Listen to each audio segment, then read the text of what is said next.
video, very confident, says he's going to knock you out in the 9th round. Yeah, man, you know, he's a dumbass. And so it's going to be apparent on Saturday when he's the one that gets knocked out. I mean, genuinely, fighters always say this. There's the back and forth. But, Piers, I'm being so honest, man, this guy is easy work. Warm up. Some I know 8-year-olds. I got the 8-year-olds in there. If I find out anything, I'm going to beat your ass and I'm going to beat Jadon Love. I mean, which is nothing wrong with it. You know what I mean? Especially Tank been talking about retiring, so why not get the bag and then go about your business if that's your plan? Gervonta Davis and Jake Paul sit face-to-face with Piers Morgan, trading confidence and attitude before their fight. Jake mentions that Tank is the most experienced and dangerous opponent he has ever faced, a huge step up from anyone on his list. But Gervonta remains calm and confident. He promises he will show a sharper, stronger version of himself on fight night. Sharper, just my focus got to be blazing that night. Just me and him in that ring. All in all, be better. I saw 8 to 10 rounds is what you thinking, and I also saw, I think I saw 6 rounds is what you thinking. I could be wrong. 7 or 8. Yeah, it's right around there. Yeah, How you pick that number? Like, how do you pick what round it's gonna be? First, his skills, the moment. Yeah. I don't know how durable he is. I don't know. I just don't know just yet. But I know if I could get him where I want him. Yeah. That's how long it's gonna take. Yeah. To be a good beating. Do you understand the magnitude of this fight? Do you understand how important this fight is to the boxing game, to the sport? I think I do, but I don't think that he knows. I've been in big fights, but it wasn't nothing like this. Yeah. Jake Paul confidently tells Piers Morgan that everyone will discover the truth once fight night arrives on Saturday, November 15th. He insists that all the predictions and debates will end in the ring. Jake believes his performance will speak louder than any interview, proving who truly deserves victory when the spotlight hits. In recent years, boxing has transformed from a sport based purely on skill into a global entertainment business driven by attention and fame. Says he's going to knock you out in the 9th round. Yeah, man, you know, he's a dumbass.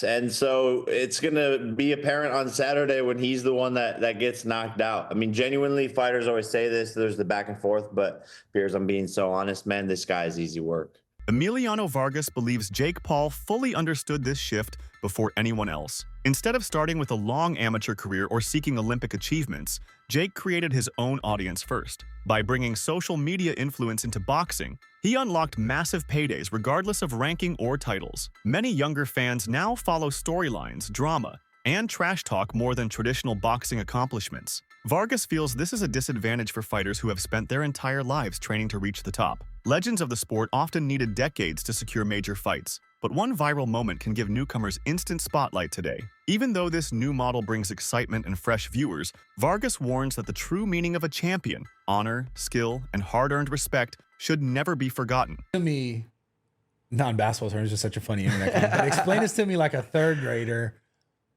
What is an exhibition fight? I don't even know, bro. I'm gonna be real with you. All I know is that Jake is making, I don't know, goddamn. But when they say look, God bless Jake, bro, because this is what he figured out. He figured out this. He figured out boxing is all about attention. 100%. And he went from Disney to, you know, getting paid. What I told you, world champions that have dedicated their whole life to this sport, they will never get paid. Not even a percentage of what he's making. Yeah. But because attention brings dollars. It doesn't matter if it's a podcast, if it's a movie premiere, if it's boxing. If there's no attention on it, you're not going to make no money from it. This is like the WNBA conversation. That's why they don't make the money, because they don't have the attention. No, for sure. I was at the WNBA yesterday.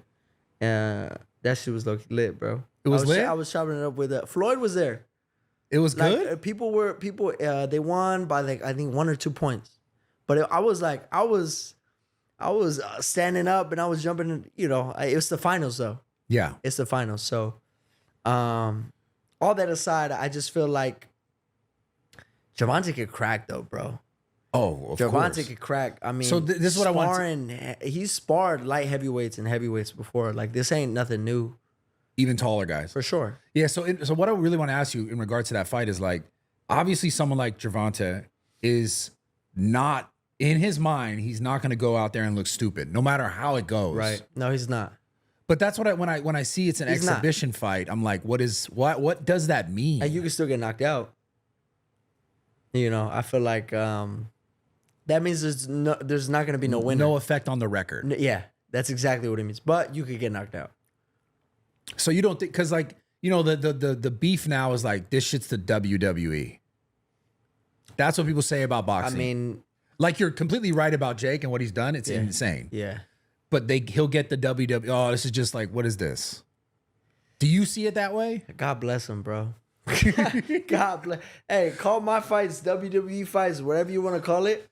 If I'm getting paid $80, $100 million, I mean, come on, bro. And look, the thing is, every single person that is commenting that, if they brought $100 million check in front of you, oh, I'm fighting. From Gareth's perspective, the matchup between a decorated professional like Gervonta Davis and a YouTuber turned boxer is something that would have sounded impossible years ago. He calls it a spectacle, not because the fighters lack talent, but because the situation itself feels unusual for the sport's traditions. Jake Paul built a career by turning chaos into profit. He knows how to capture headlines, stir controversy, and convince people to watch, even if they dislike him.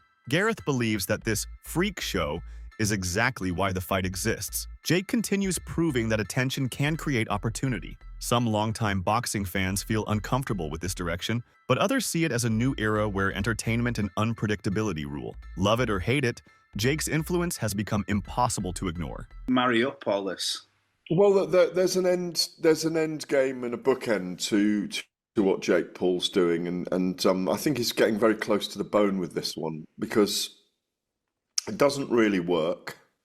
It's the biggest freak show so far. Like you say, Gervonta is not in everybody's list, but he's there or thereabouts in the pound for pound list. I mean, since the Lamont Roach fight, people have been down on him a little bit more. You know, a lot of people feel he might have lost that fight, you know. Obviously, his troubles and travails away from the ring have meant that, you know, people are starting to question at 33 now, is he? No, I don't even think he's that. 31. I think it's 31 max, 31. Yeah. But they're beginning to question his validity. But yeah. Go on. 31, yeah? 30. Okay. Yeah. They're beginning to question, or I don't think we all are, but people are in general beginning to, pundits and some fans are beginning to question his validity in that top 10 pound for pound list. I think he belongs there myself, or just outside it. Certainly in the top 15, no question. Maybe top 13. I think I've got him. I think I had him at 11 or 12, but I might have done a list on Saturday night. And obviously, we want to see him in the ring with Shakur Stevenson. It's the big fight. So, or even in Naoya Inoue at some point, which is a fantasy matchup that I remember dreaming about around the same time I was dreaming about Terence Crawford and Saul Canelo Alvarez a couple of years ago. Mm-hmm. Coach Reg defends Gervonta Davis by reminding everyone that Tank's success wasn't built overnight. He climbed through multiple weight divisions, fought tough contenders, and delivered knockout victories that earned global respect. Reg argues that once a fighter reaches that level, judgment follows them everywhere. People claim Tank is chasing money now, but the coach believes he has earned the right to secure his future. Boxing is a risky life. One bad night can change everything. After endless training camps, fights with dangerous opponents, and emotional pressure, it makes sense for Davis to take opportunities that reward him the most. Reg also highlights that Tank still represents real boxing values, discipline, courage, and championship ambition. He isn't avoiding challenges. He's choosing fights that bring both reward and legacy. Supporters admire his dominance, while critics only focus on what he hasn't done yet. But that's the burden of being great. I mean, especially Tank been talking about retiring, so why not get the bag and then go about your business if that's your plan? I mean, if that's your plan to retire, then go get the bag and go about your business. You ain't doing nothing wrong. I'm not against it. You got some people that are very critical of Tank. Does it make sense depending on what you're in boxing for? Because you got some people that want to fight the best. You got some people that want the accolades, the belts, the undisputeds. And you got some people that just came in this game like, look, I'm trying to get my family out of poverty and give us generational wealth. Does it all depend on what you decided to box for? Well, Tank accomplished a lot at a young age. You know what I mean? He accomplished a lot at a young age. So I wouldn't be mad if he took the bag and went about his business and never fought again. You know what I mean? Plus, look at some of the things that he's going through. You know what I'm saying? So, a lot of that can affect you as well. You know what I'm saying? Like when you're trying to be in this game. So I think, get the bag and go. That's your plan. Get the bag and go. For me, of course, I wanted to see him fight Shakur. I wanted to see him fight Devin. Yeah, we all wanted to see him fight. At press conferences, Gervonta Davis only listens, watches, and speaks only when necessary. His silence creates tension because nobody knows what he is thinking. Mannix and Mora pointed out that this contrast adds extra drama to the buildup. Jake looks like the entertainer driving the show, while Tank appears like a serious hunter waiting for the bell to ring. This dynamic reflects who they truly are, one born from digital fame, the other molded by pure boxing. When they sit side by side, even their body language tells a story about old school versus new school. It was lame. And even though Jake Paul tried to egg him on and try to goad Gervonta Davis on, he's dealing with somebody that is not a quick-witted, thinker. He's not a quick-witted speaker. Tank Davis is explosive in the ring. He's fast and powerful in the ring. He's charismatic inside the ring when he's punching. But when you put a microphone in front of him, he's not articulate. He doesn't know how to quickly respond to people. He stutters a lot. He does more stuttering than talking. So Gervonta Davis in front of a microphone is not going to sell. So Tank Davis shouldn't be put in a podium like that. He should have speakers for him. He should have someone talking from him. He should have a mouthpiece. Tank Davis is not going to sell this fight. And Jake Paul knows it. That's the reason he kept throwing jabs at him. He tried to get Tank out of his shell. Tank's not quick verbally enough. He's not quick-witted. He's not quick with the tongue. So in order for him to sell this fight, he's going to have an adversary that can spit something back. Like, for instance, Chavez Jr., he didn't have that quick-witted response, but he had the backing. He had the loyal following. And Chavez Jr., like many Mexicans, don't need to speak because they do all their fighting in the ring, and people know that. Tank Davis, I don't know, man. He didn't look good in his last fight. He's not fighting the killers in his division. People are getting off that Tank train, and we know that he's had his issues outside the ring. The love's not there anymore. Tank Davis is losing a lot of passion, a lot of followers, and people aren't buying this circus that Jake Paul's trying to sell. And I'm glad that people are getting off this train. The commission in Georgia got off this damn train. That's why they had to move this fight to Florida, where anything could happen. Different people interpret Tank's calm attitude in different ways. Some viewers think he doesn't seem excited to be facing Jake Paul. They see his short answers and relaxed posture as a sign that he doesn't take this event seriously. Others believe the complete opposite, that his stillness represents razor-sharp concentration. Davis is known for studying opponents quietly, storing every detail in his mind before unleashing his intelligence in the ring. Boxing history is filled with fighters who spoke little but performed brilliantly. It's possible Tank simply refuses to get dragged into the showmanship. He knows that the only place where opinions matter is the moment punches start landing. Whether the calm is boredom or confidence will only become clear on fight night. Jake Paul legitimately cooked Gervonta Davis in that press conference, and I really don't know how to feel about that. And to be honest with you, I still don't understand how boxing even allowed this to be made.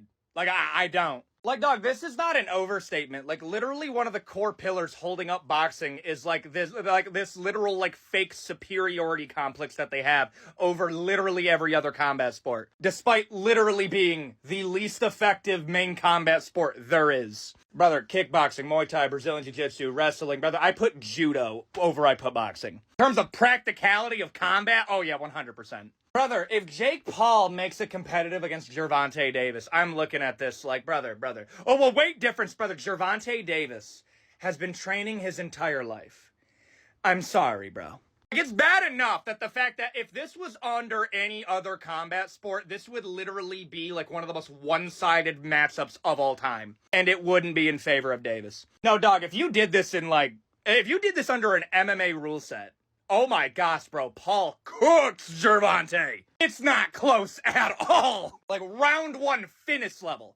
Like, understand this, Gervonta Davis versus Jake Paul is taking place in literally the only combat sport where Davis should win. I'm still shocked that they allowed it to be made. Because, like, there's no upside. If Jake Paul beats Gervonta Davis, now we're kind of looking like, wait a minute. What? Like, brother, don't forget. I still think it's a horrible look that Tyson Fury couldn't finish Francis Ngannou. That is so bad. Well, Francis Ngannou's a great boxer. Francis Ngannou, no joke, is one of the worst boxers to ever be in the UFC. He just has absurd power. No, look at the technique of Francis Ngannou. It's not that good. It's carried by power. Like, going into it, like, I'm hyped, but it's also, I'm looking at this like, bro, Gervonta has to finish, bro. Sean Porter has been part of boxing long enough to witness its evolution. He sees this fight as a sign that money has become the strongest motivator in matchmaking. Porter respects Jake Paul for challenging himself, yet he questions whether this fight pushes the sport forward. He also notes that Gervonta Davis, now a major attraction, sometimes chooses financial opportunity over legacy. Porter wonders what future champions will aim for. Years of tough fights or quick earnings? He isn't angry at the fighters. He understands how careers work. But he encourages fans to think about what they want boxing to be. Should the sport remain about competition and pride, or shift fully into the entertainment world? Porter's concern is not about this one fight, but what it represents for upcoming generations. Sort of go, why are you doing that? How do you sort of see this scenario now for him? Yeah, I don't really know how to feel about it, what to really say about it.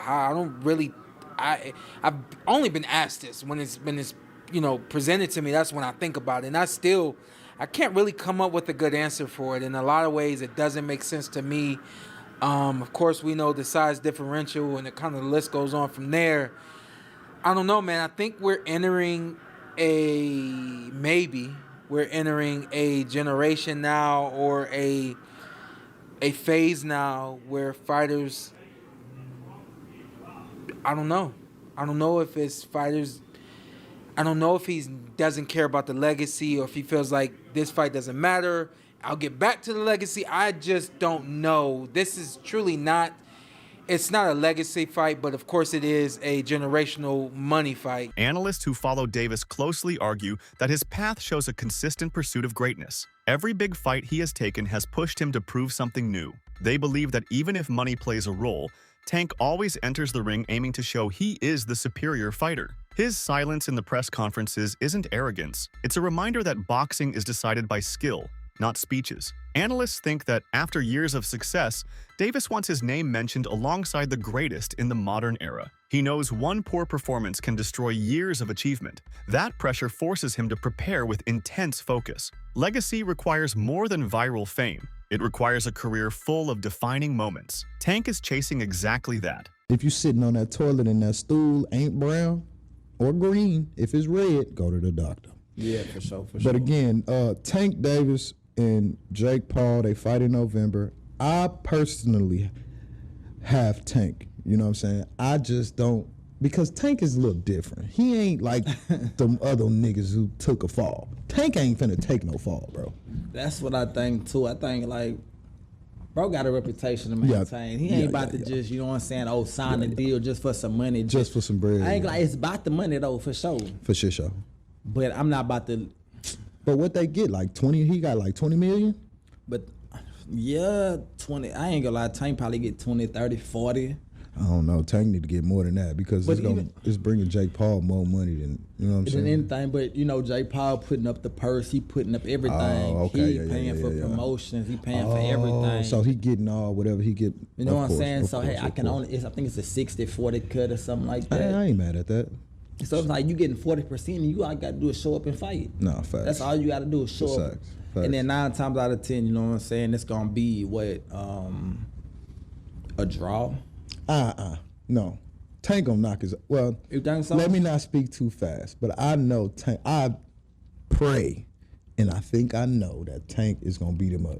Nate Diaz remains one of the sport's most brutally honest voices, especially when discussing crossover events. He doesn't waste time choosing sides or pretending this matchup fits traditional boxing standards. In his view, both fighters know what they're doing, entertaining crowds while earning huge checks. Diaz acknowledges that Jake has improved enough to surprise opponents, but he dismisses the idea that this is a pure competitive war. To him, it's business first. The fans tune in for fun and the athletes deliver a show. Nate's perspective reminds everyone that this fight lives in the space between sport and entertainment. It may not satisfy boxing purists, but it keeps people talking. And that's the game now. I gotta ask you, Jake Paul versus Gervonta Davis. Does Davis have a chance?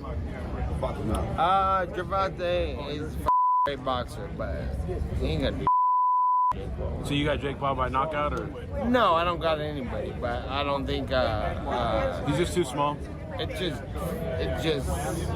I don't want to beat up somebody that small. I don't want to, you know what I'm saying? What do you think of the fight? I don't want to lose to somebody that. There's no point in the fight. It's a great fight, actually. I'm not hating on the fight, but I think. My thoughts on it is let's watch and see what happens. Ryan Garcia said his boxing is turning into WWE. Yeah, with that type of matchup. You agree? Last thing, White House card, like he said, you want Conor McGregor. Yeah, but the whole thing's on WWE. So right. It's like, at least that's happening and it's getting something to talk about, something to watch. And I'm looking forward to that fight, actually. That's it for today's video. Stay tuned until next time.